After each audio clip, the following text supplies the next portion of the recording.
Well, good morning, Faith Church. How are you doing? Good to see everybody this morning. It's been a little while. For some reason, I'm feeling kind of rusty, but bear with me. I think we'll do all right today. Why don't we start with a song as we usually do? And this one is a kind of a good old classic, Be Thou My Vision. Be thou my vision, Lord of my heart, not be all else to me, save that thou art. Thou my best thought, by day or by night, waking or sleeping, thy presence my light. Riches I heed not, nor man's empty praise. Thou mine inheritance, now and always. Thou and thou only, first in my heart. High King of heaven, my treasure thou art. High King of heaven, my victory won. May I reach heaven's joys, O bright heaven's sun. Heart of my own heart, whatever befall, still be my vision, O ruler of all. Let's take a moment and pray this morning.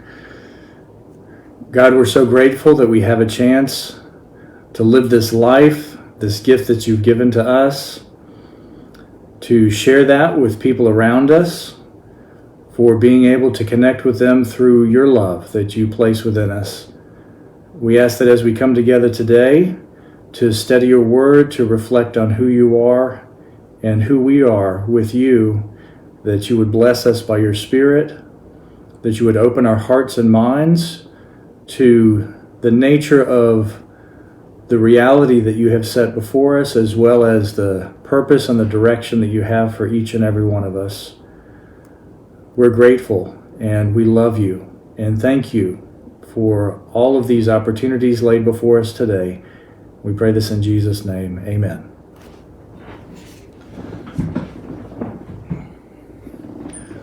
All right. Well, let's welcome folks that have joined in this morning. I want to say hello to Wilma and to Karen and Mike.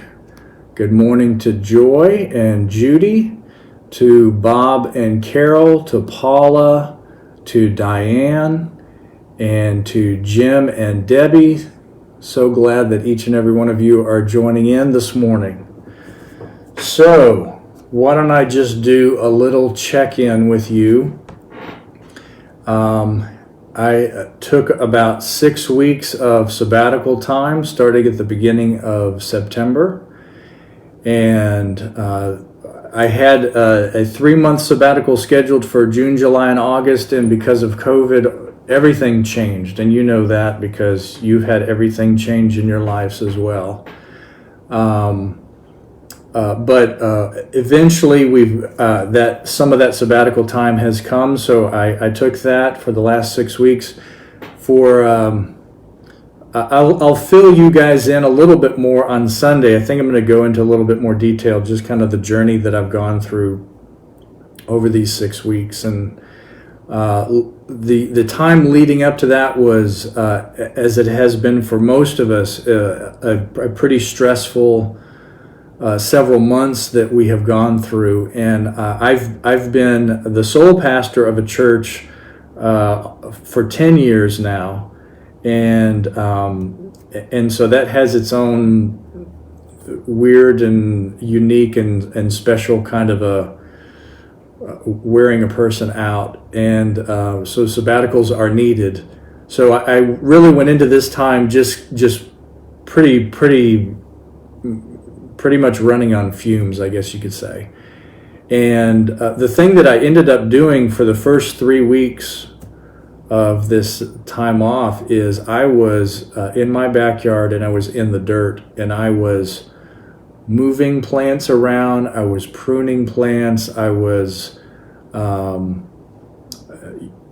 doing kind of the usual things around the house to tidy up and things like that. But one of the things that I found as I was spending all of these hours and hours every day and sweating and getting dirty, is that just having time without any kind of a schedule ahead of you, where you can just be in the moment and immerse yourself in the wonder and the beauty of nature, even if it's just in your own backyard. I was amazed in how several days of that in a row really just kind of brought a lot of peace back into my heart, and I was amazed also how, as I kind of got closer and really paid attention to each one of these plants or trees or bushes or flowers or whatever it was, as I paid close attention to the way that they were created and the way that they worked, it's awesome, the life that we're in, how each and every one of these living things, not just people, but the things around us, they're so wonderfully made. And when you look at life, when you're looking for the answers of life, of like, what is God all about and what am I all about, looking closely at the nature around us, and I don't mean just 5 minutes or 30 minutes, but to really be immersed in that is it's a wonderful experience, and I'd recommend it to. I'm recommending it first of all to myself, to be something that I don't just take for granted and just do for that part of my life, but to keep incorporating it into what I do. So preaching to myself, but I'd recommend it to anybody.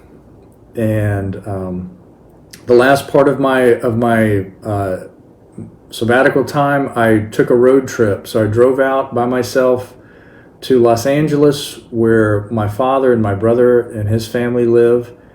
And so it was a really nice 4 days out, driving all day long.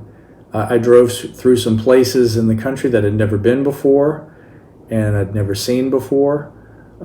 Some parts of Texas, New Mexico, Arizona, so a lot of Southern California, and beautiful country, so different from where we live. I went from 100% humidity in South Florida to 0% humidity in the desert, and fortunately I can say I prefer the humidity.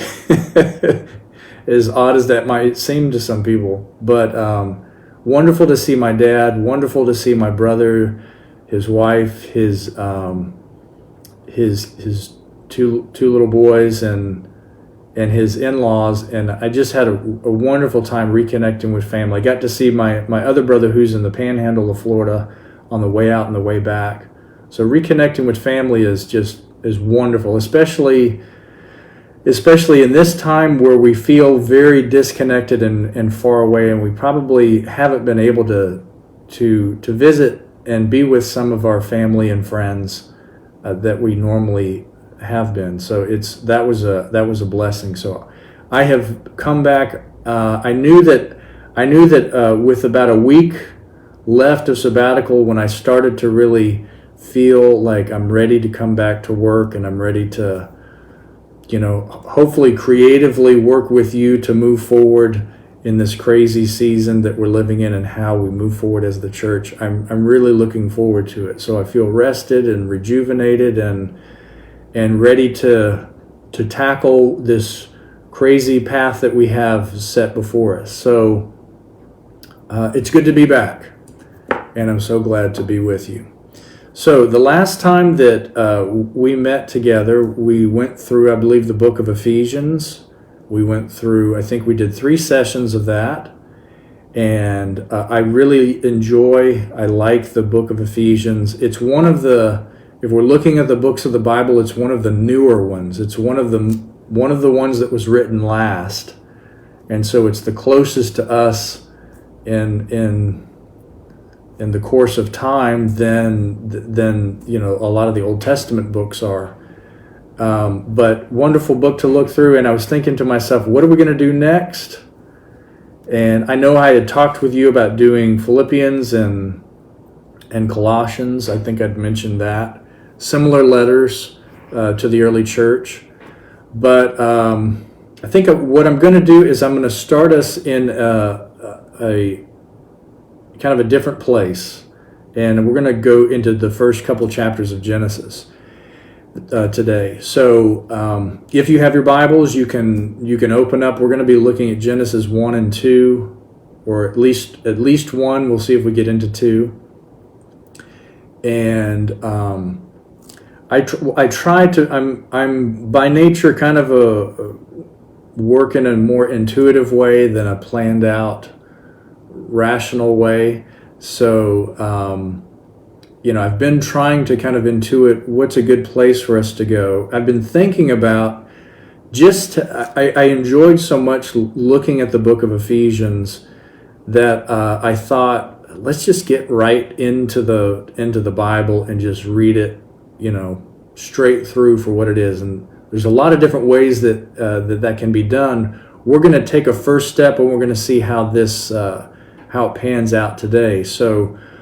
The book that I've chosen, yes, it is the Bible, but as you know, there are a lot of different translations that can be used. There's a lot of different study Bibles that can be done. And so this is the Message Devotional Bible. And the subtitle of it is Featuring Notes and Reflections from Eugene Peterson. So this is a translation of one person, Eugene Peterson. He wrote the Message with the intent of really drawing people in and inviting people to read the Bible, and making it as accessible and as down to earth and in the language of the times that we live in as much as possible. So it's very colloquial, it's very conversational.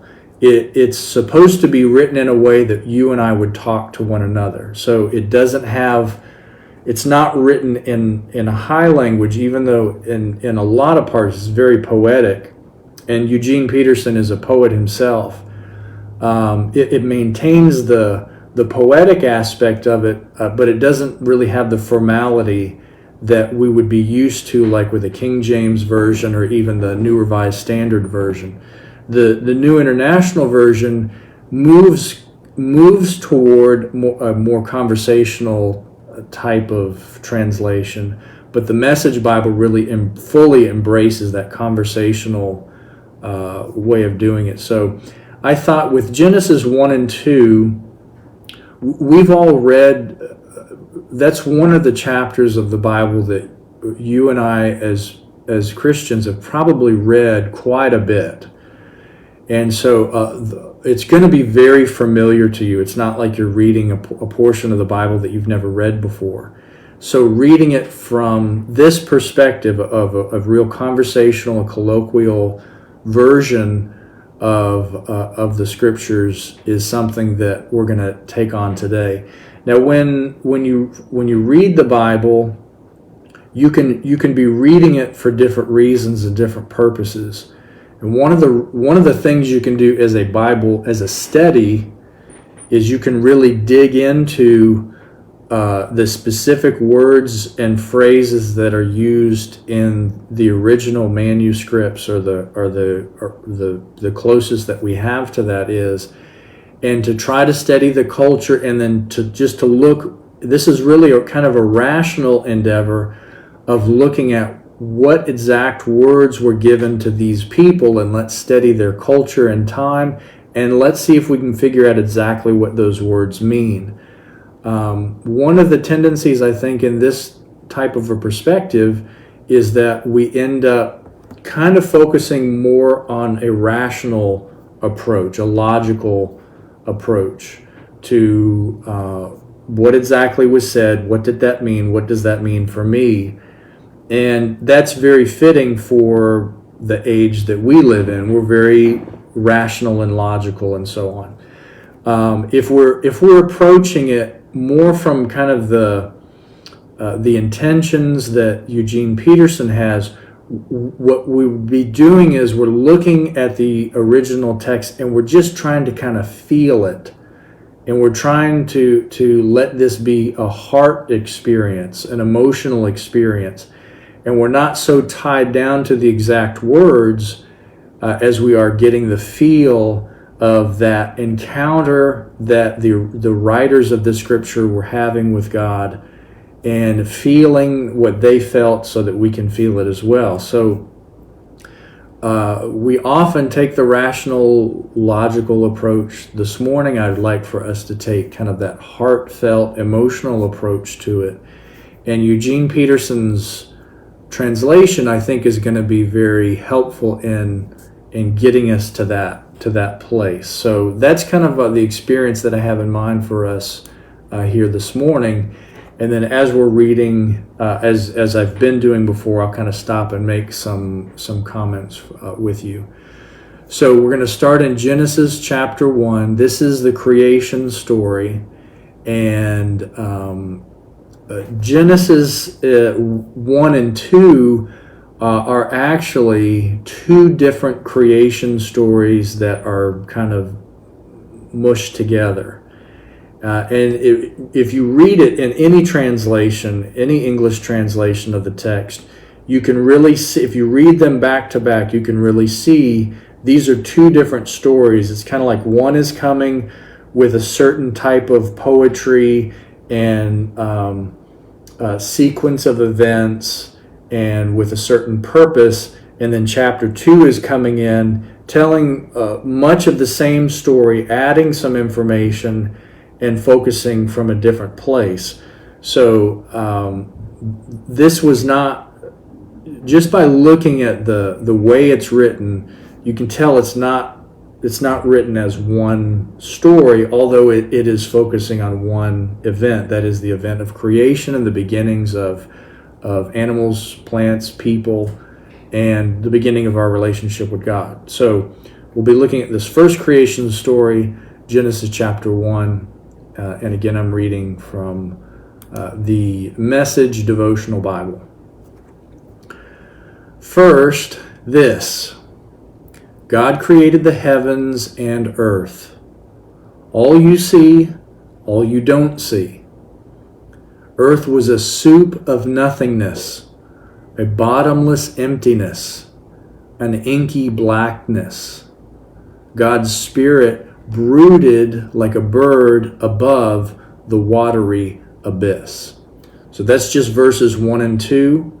This is very much kind of the picture that we see in all the English translations. And there's actually kind of something here already when it's almost like God kind of starts with this chaos and this darkness and this nothingness. And so we don't get the sense in this that God is just out of nothing, boom, here's everything.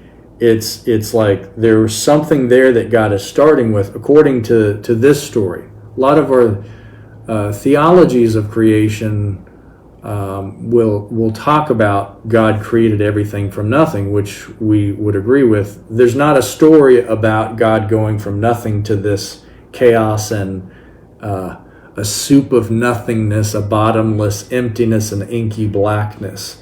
So it's not anything that we would recognize, but that's kind of where God is starting. Verse 3, God spoke, light, and light appeared. God saw that the light was good and separated the light from dark. God named the light day, he named the dark night. It was evening, it was morning, day 1. So first day, and what we'll see here is this is there's a pattern here that we're going to see. God is speaking, or God is moving one day at a time, and it's presented as day 1 through 7 in Genesis chapter 1. So first day is light and dark. And what we also see here is not only is God creating something, he's naming something. And that's another aspect that we see is creating and naming. These are the patterns here. Verse 6, God spoke, sky, in the middle of the waters, separate water from water. God made sky. He separated the water under the sky from the water above the sky. And there it was. He named the sky the heavens. It was evening and it was morning, day 2. All right, so this is something that I believe kind of follows this ancient idea of the nature of reality. And so in this view of creation, everything is water.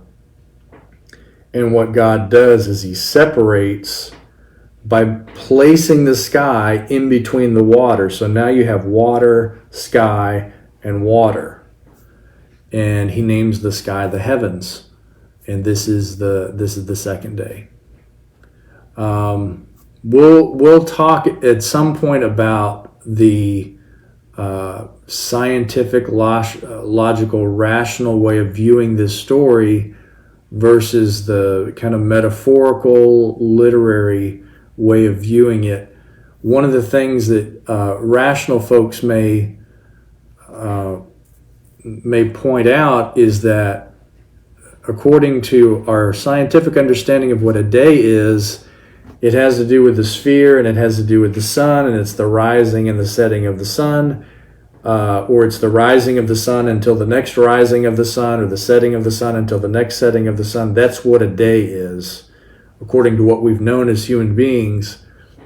And at this point, all we have is this watery ball with the sky in between water and water, with light and dark, and then we have days already, even though we don't really have the sun. The sun hasn't really come on the scene. I don't think the sun comes on the scene until day 4. Verse 9, God spoke, separate water beneath heaven, gather into one place, land, appear. And there it was. God named the land earth, and he named the pooled water ocean. God saw that it was good. God spoke, earth, green up, grow all varieties of seed-bearing plants, every sort of fruit-bearing tree, and there it was. God produced green, seed-bearing plants, all varieties, and fruit-bearing trees of all sorts. God saw that it was good. It was evening and it was morning, day 3. All right, so here's day 3. Now we have land and water. So more separation, just like we had separation of sky and earth, or sky and water a few days back. Now we have separation between earth and water. And you can see how important water is in this story. It's the thing that comes first, and then the sky is added to the water, and then the earth is added to the water. Very interesting. Remember, these are a people that live in the desert. This is the story and the history of the people living in the Middle East. And even though they did have a lot of they had flocks and they had fruits and grains, and they did have vegetation. It wasn't just dirt. They were still living in more of a desert type of a region, so water is going to be so valuable and so appreciated. For those of us who live in places close to the water or with an abundance of water, if we're going to write a creation story, maybe water wouldn't be as important to us. So interesting how important water is in this story so far. So we have the earth. The next thing we have all these plants coming up. And we finished with day 3. God spoke, lights come out, shine in the heavens sky, separate day and night, mark seasons and days and years, lights in the heavens sky to give light to earth. And there it was. God made 2 big lights, the larger to take care of the day, the smaller to be in charge of night. And he made the stars. God placed them in the heavenly sky to light up earth, to oversee day and night, to separate light and dark. God saw that it was good. It was evening and morning, day 4. So another thing that we do see repeated on each one of these days, we've got this phrase, and there it was. So it's kind of like God is just, all God's doing is speaking and things are happening. So this is another, an important thing that's brought out is this idea of the spoken word being that thing that kind of triggers creation or initiates creation. So the spoken word is very important in the Bible. Also, what we see here is that everything is good. Everything that God is creating is a good thing, and that's something that is essential to remember. I think oftentimes, we know how this story turns out, and we jump to the end of the story where sin and separation are introduced.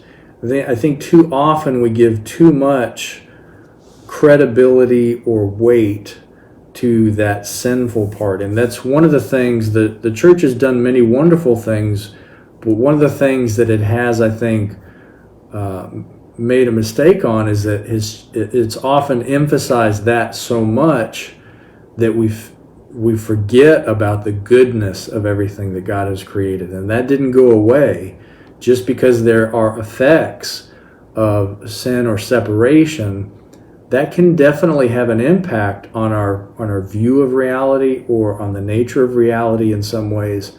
But the goodness of God is there from the beginning, and we can see throughout the scriptures, the goodness of God never goes away. The goodness of God is not, it's not like sin enters the picture and then suddenly the goodness of God disappears from the earth.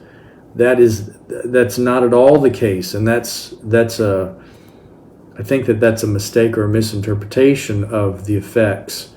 What we're looking at is we need to remember that the goodness of God has always been there and will always be there because God is with us, and the goodness of God just goes like right along with it. We're looking at verse 20, and we just finished day 4. God spoke, "Swarm, ocean, with fish and all sea life. Birds, fly through the sky over earth." God created the huge whales, all the swarm of life in the oceans, and every kind of species of flying birds. God saw that it was good. God blessed them. Prosper, reproduce, fill ocean. Birds, reproduce on earth. It was evening, it was morning, day 5. All right, so we've got the life of the creatures in the ocean, and we have the life of the creatures that are in the skies. These are the things that we see are taking place on day 5. And in a moment when we get to 6, I'm going to show you another little interesting pattern here that I didn't always know about until it was brought to my own attention. So we see that these these are created, and then these are, God blesses them, and in that blessing, he says, continue to prosper and to reproduce. So we see this is some of God's intention. We see this back with the plants. They were seed-bearing plants. So God builds into creation this ability to keep life going. It's not God. This is the first way maybe that we see God asking us to engage in the not just living life, but the producing of life. And so, God keeps trying to bring us closer to himself, to understand who he is and to enjoy who he is.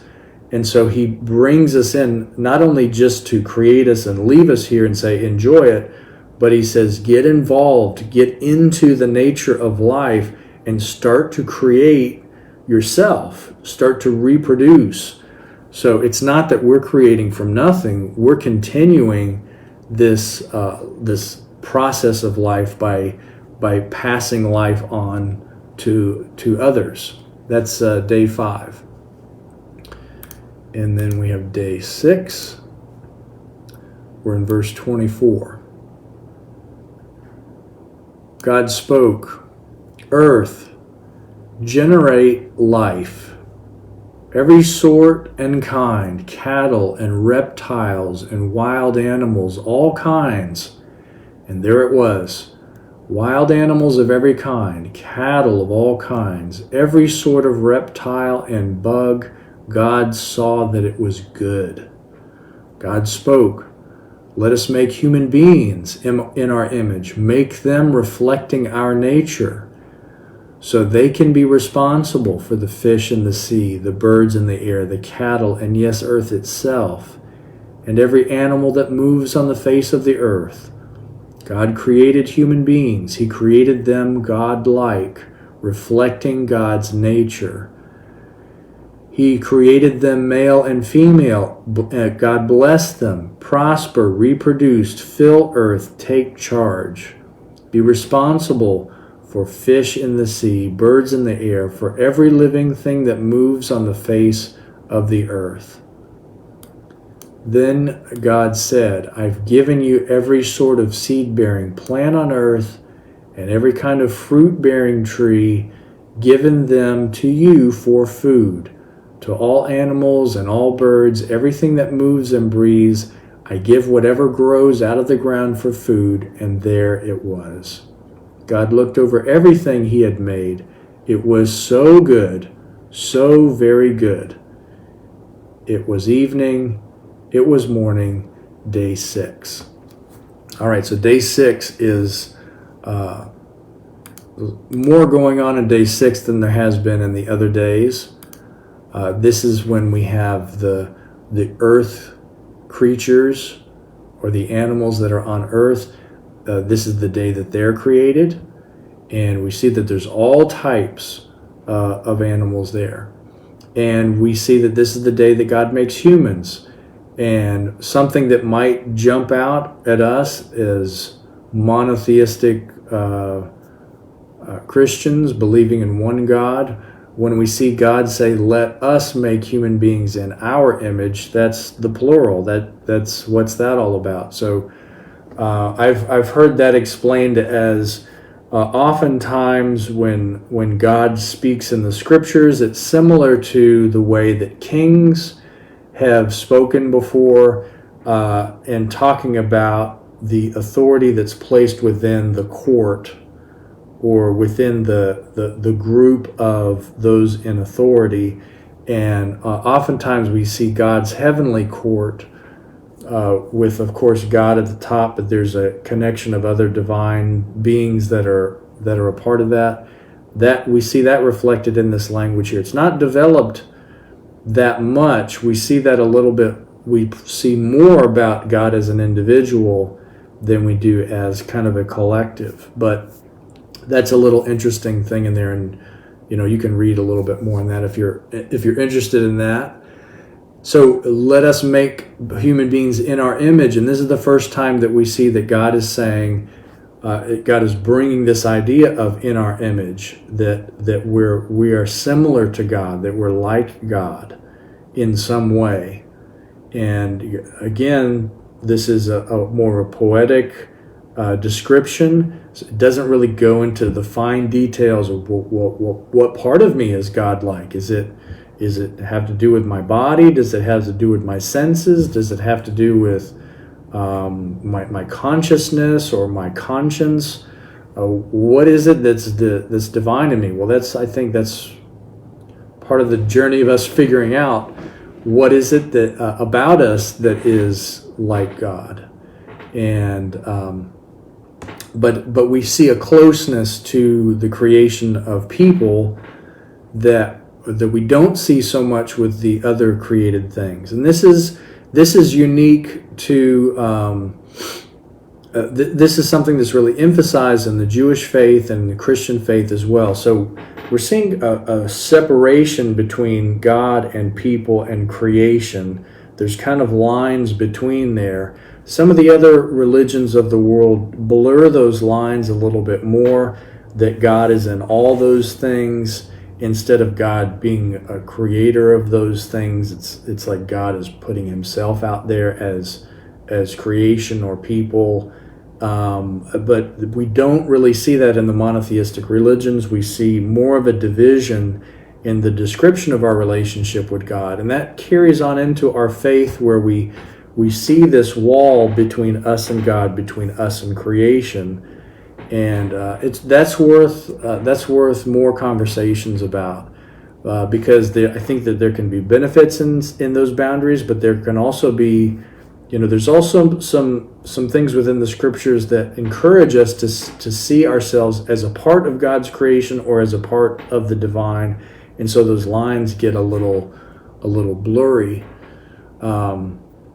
But we do see that in this story there is an importance to human beings, and then we see here a big responsibility for humans, in that God is saying, hey, I created all this, but I'm asking you to help me be responsible for this. I've created it for you. Everything that you have and everything that you need is right here for you. So live life, reproduce and prosper and enjoy, and be responsible for these things. So this idea of taking charge or having authority, humans having authority over creation, that can go in a lot of ways. That can go from, we need to use it up. We need to use up everything that we have here as best we can. And then there are others that say we need to be in harmony with, and we need to live in a sustainable way so that we're not taking too much, and so there's different views, and depending on your camp, you can look at this take charge, have authority in different ways. So, you don't want to just come in and we're supposed to be able to reproduce. So that means whatever is here, we want to try to use some of it and keep some of it around so that it can reproduce. And then, on the other hand, we're not necessarily supposed to just sit back and let everything go wild. We're supposed to move forward and grow and take advantage of these things that are here as a blessing to us. So that is day 6. And let us look at day 7. I can tell by our time that we are not going to make it into chapter 2 very far. So here's where a division takes place. I mentioned we have creation story 1 and creation story 2. So a division does take place between that first creation story and the second one, but it doesn't fall exactly between chapter 1 and chapter 2. As you know, these chapters and verses were added at a later time.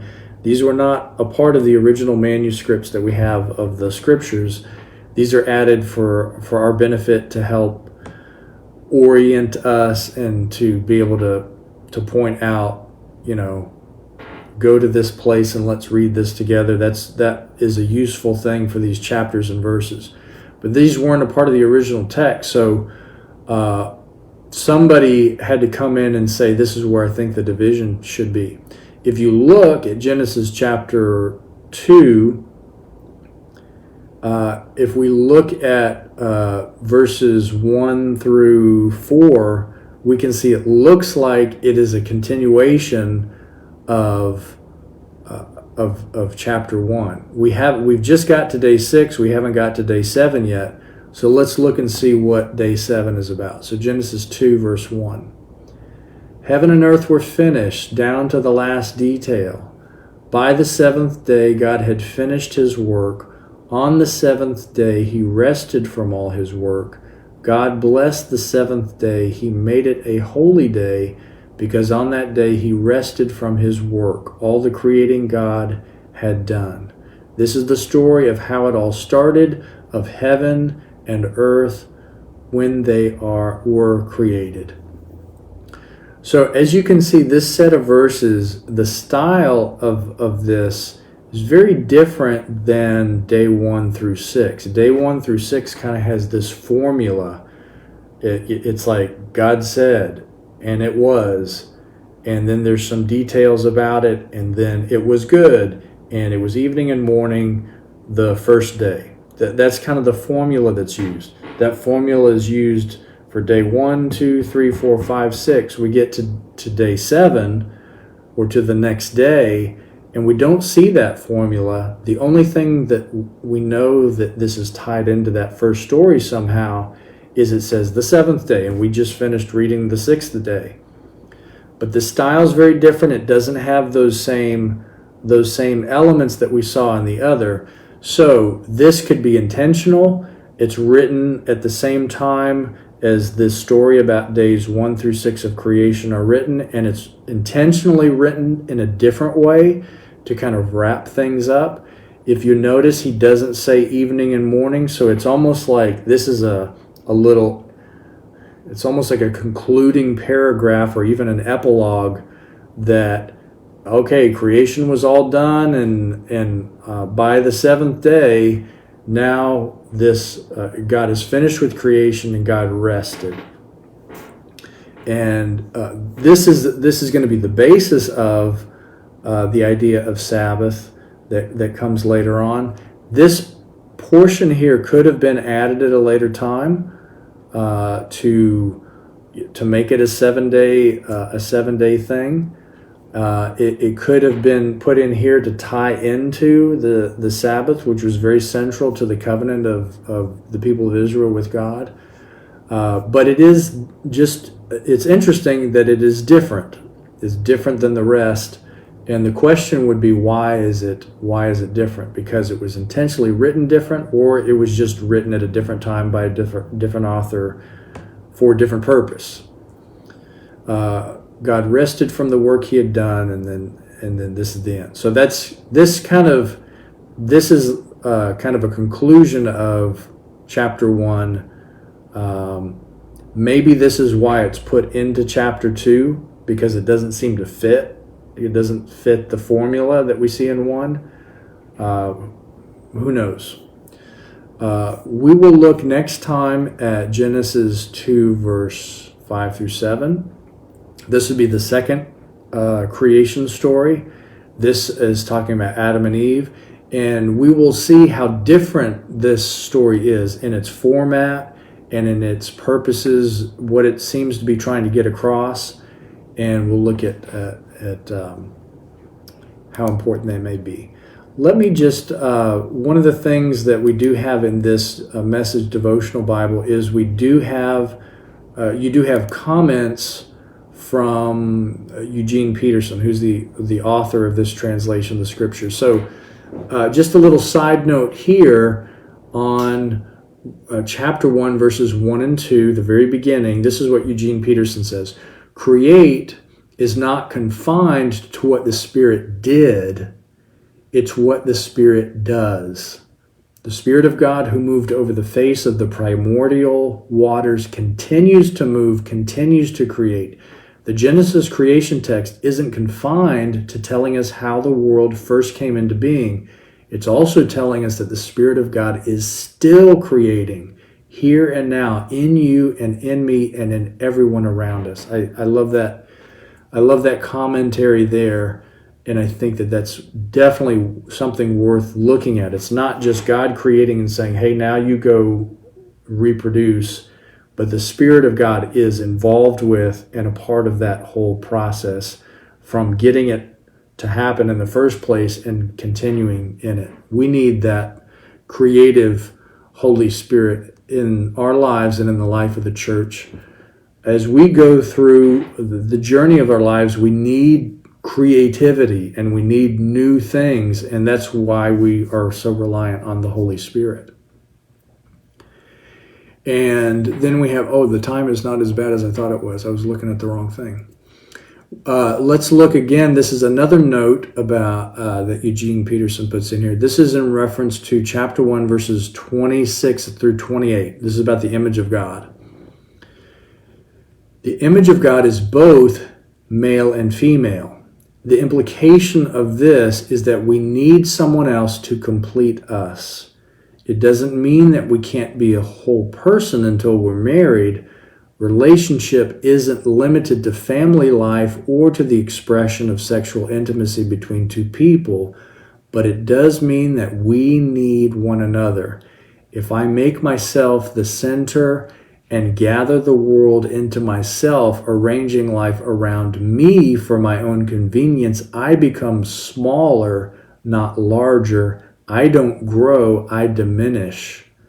There's no completion, there's no wholeness. And that is a great point.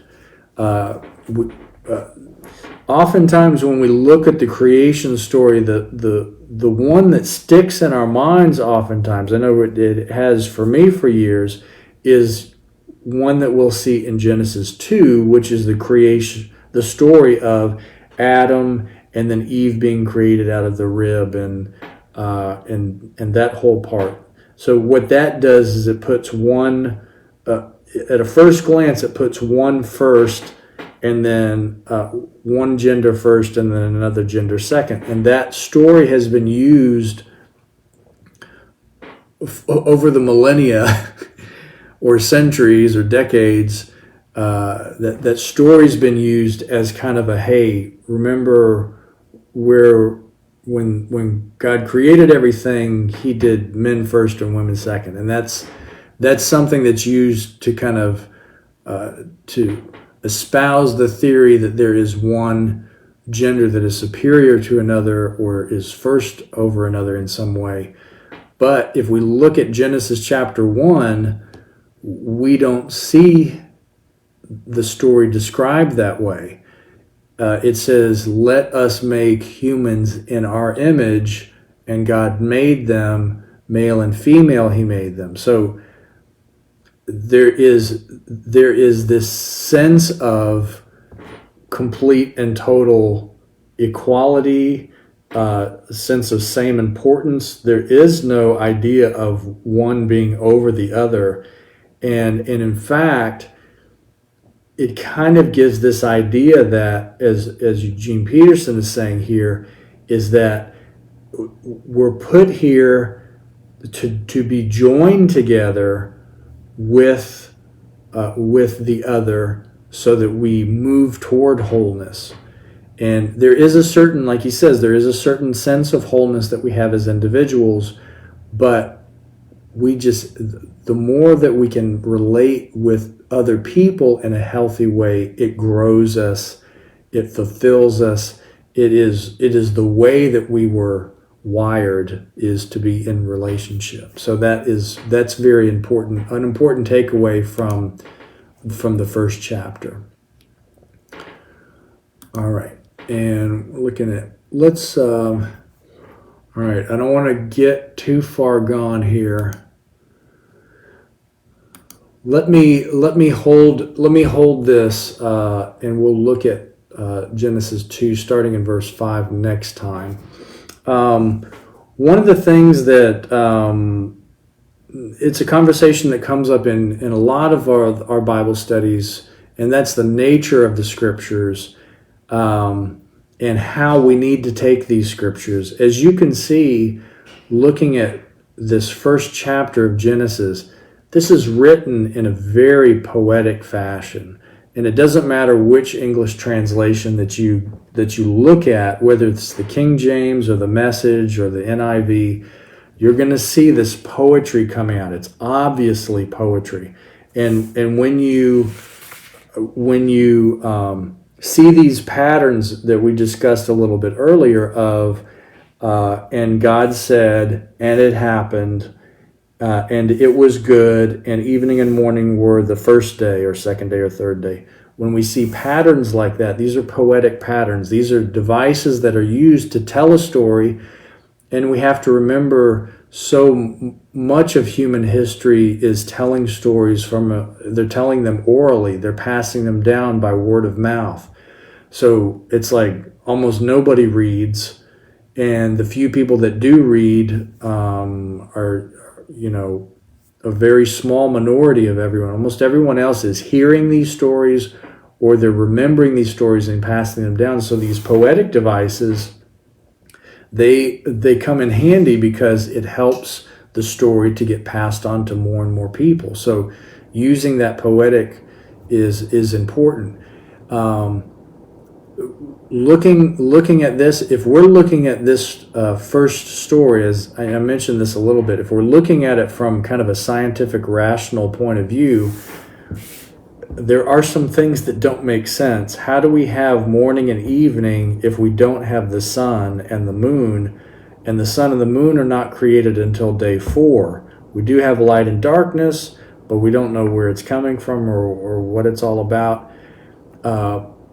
These stories, I think it's pretty obvious to me that these stories are written in poetic fashion and to be taken as poetry, not to be taken as how can we look at the literal and scientific order of which came first, second, third in creation. Now, it doesn't mean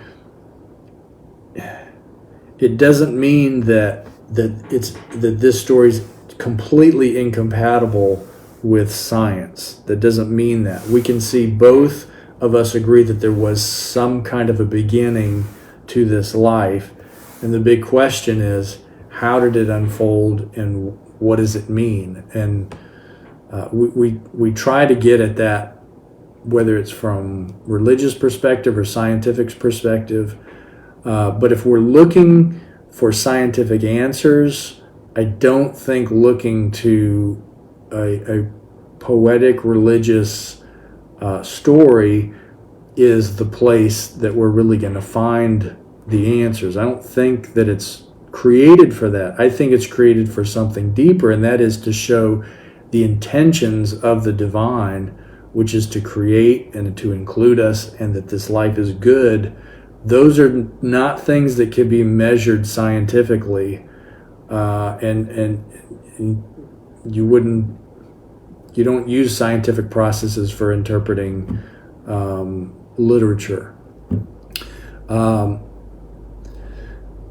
I grew up in a church that did take this very literally, and so we kind of combined this poetic story with some rationale and scientific, and said the earth literally began 4,000 years ago, and there are 7 or 6 literal days of creation. And when we look at the literal nature, I think we have some rational answers that just don't totally make sense. Like, how can there be days if there's not the sun? The other thing that we have is, and I think it's day 3 that we have the green things that are created. We have like the trees. Let's see, day 3. Yeah, so the trees, the fruit-bearing trees and the seed-bearing trees, so those are created before the sun and the moon. So how can you have trees without the sun? I mean, I guess it's just 24 hours, but if you're trying to look at the order scientifically of what happened first, second, and third, it's not going to make so much sense. However, this is an interesting thing you can do if you take the first 3 days of creation and you take the second 3 days of creation and you kind of put them on top of one another. They match up in their content and what they're talking about. So for example, day 1 is light, and then you go day 1, day 2, day 3. When you get to day 4, which is the second triad or the second group of 3, day 4 is about the sun, moon, and stars. If you look at day 2, day 2 is when we have the separation. It's when we have, I guess it's like the atmosphere. So we have the sky being separated from the water. That's day 2. And if we look at day 5, we see that is focusing on the ocean and the fish. And it's focusing on the birds in the air. So day 2 was about water and sky being separate from one another. And then day 5 is about the fish and the birds. So we can see that those things are tied in together. And then when you look at day 3, day 3 is about, where am I here? Day 3. Okay, so day 3 we have the things growing on earth, the earth with the fruit-bearing trees and the seed-bearing plants, and this happens after God separates the land from the water. So he separates land from water, and then he puts trees there. So that's day 3. So if we look at day 6, then what we're finding is that now we have all the animals, and now we have the humans, and then we have this statement that all of this green stuff here is for you to live. So this is really laid out in a way that is meant to show patterns and for poetic purposes. And again, for me, this has made a lot more sense, or I got a lot more meaning out of it when I've looked at it as this piece of literature. So this is the first chapter is written very, very differently than the second chapter. The style is just totally different in the purpose. So we'll get into that the next time. So thank you so much for joining in, everybody. And it's been good to be back. I was a little hesitant at first because I've got all these devices and wires and connections, and didn't want to screw something up and miss out being with you. And guess what? We made it. So thank you so much for your comments, welcoming me back. I really appreciate it, and look forward to seeing you again on Sunday. And why don't we sing together our sending song? Send us out in the power of your Spirit, Lord. May our lives bring Jesus to the world. May each thought and word bring glory to your name. Send us out in your Spirit, Lord, we pray. Send us out in the power of your Spirit, Lord. May our lives bring Jesus to the world.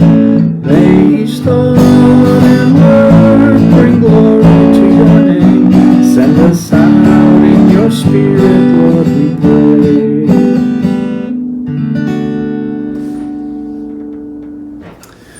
All right, you guys have a wonderful day. So good to be with you. Look forward to being with you again very soon. Take care.